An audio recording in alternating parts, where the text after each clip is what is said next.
Kotak Mahindra bank has been in the news lately for all the wrong reasons. साथ ही साथ इतनी सारी नेगेटिव न्यूज जो आ रही है, उसके चलते बैंक का स्टॉक जो है that has also taken a significant beating in the last few trading sessions. अभी पिछले 2 सेशन में स्टॉक ने रिकवर किया है, लेकिन ये इन्वेस्टमेंट के लिए अच्छी अपॉर्चुनिटी है या नहीं है, उसका डिसीजन लेने के लिए आपको इस बैंक की हिस्ट्री थोड़ी सी समझनी पड़ेगी कि ये इश्यूज कहाँ से आ रहे हैं। और वो जानने के लिए we will have to take a step back in in history and will have to step to 2013।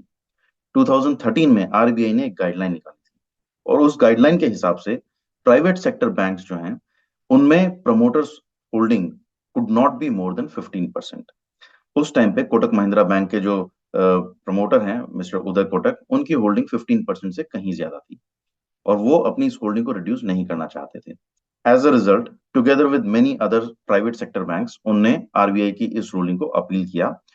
Finally RBI ने अपनी तरफ से थोड़ा सा रिलेंट किया, और प्राइवेट सेक्टर के बैंक के प्रोमोटर्स जो थे उनने थोड़ा सा रिलेंट किया, और फाइनली अग्री ये किया गया कि 26% पे प्रोमोटर्स को अपनी होल्डिंग लानी पड़ेगी। Uday Kotak as a result was forced to bring down his holding to 26%, and that is where it stands today.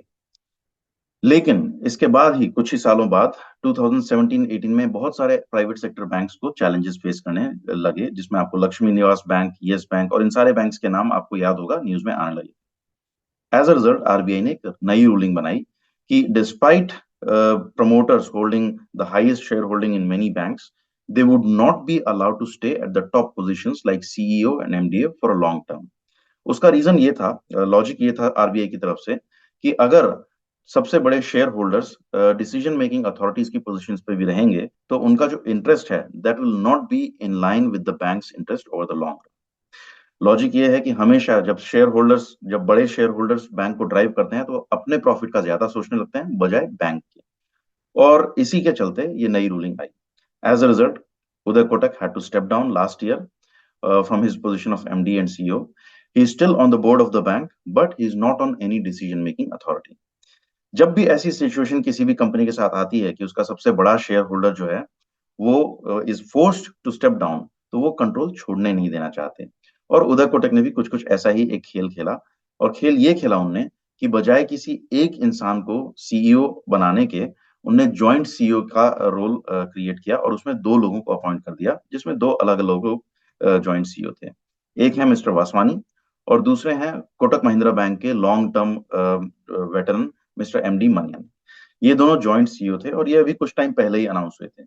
लेकिन जब भी अथॉरिटी ऐसे स्प्लिट की जाती है, it is always sign for trouble going ahead. हुआ भी वही। मिस्टर मनियन, जो कि 29 ईयर्स से कोटक महिंद्रा बैंक के साथ थे, ही left because in my mind, and this is my guess, in my mind, he had assumed that he would be the next MD or CEO, लेकिन ऐसा हुआ नहीं, और इसके कारण he decided to move on. जैसे ही उनके रेजिग्नेशन न्यूज आई, स्टॉक फर्दर गिरा। उसके साथ साथ कुछ और चीजें भी हुई जिनके कारण स्टॉक फर्दर गिरने लगा। हुआ ये कि रिसेंटली कोटक महिंद्रा बैंक ने ग्रो करने के लिए अपने ऑनलाइन डिजिटल चैनल्स के थ्रू बहुत सारे नए कस्टमर्स को ऑनबोर्ड किया, और इन सारे कस्टमर्स को अचानक अपने अकाउंट्स एक्सेस करने में इश्यूज आने लगे। इनने फेसबुक, ट्विटर और इस तरह के सोशल मीडिया पे पोस्ट करना शुरू किया, और उन पोस्ट के मद्देनजर आरबीआई ने नए कस्टमर्स ऑनबोर्ड करने के लिए कोटक महिंद्रा बैंक पे रोक लगा दी।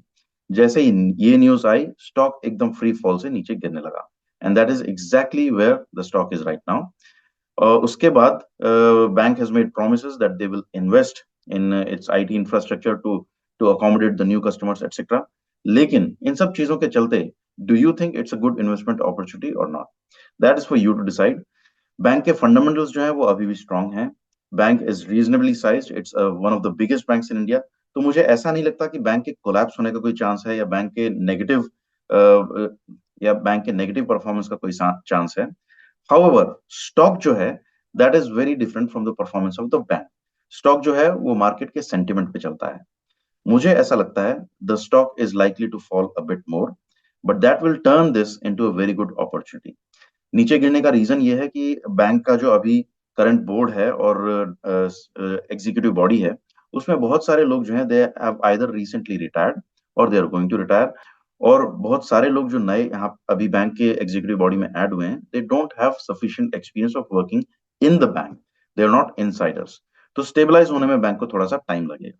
लेकिन उस स्टेबलाइजेशन के बाद I am sure the bank will recover very quickly. So in my view wait for a few more sessions, see if the price falls further, और उसके बाद think of investing into this bank. Again this is not an advice, this is my view.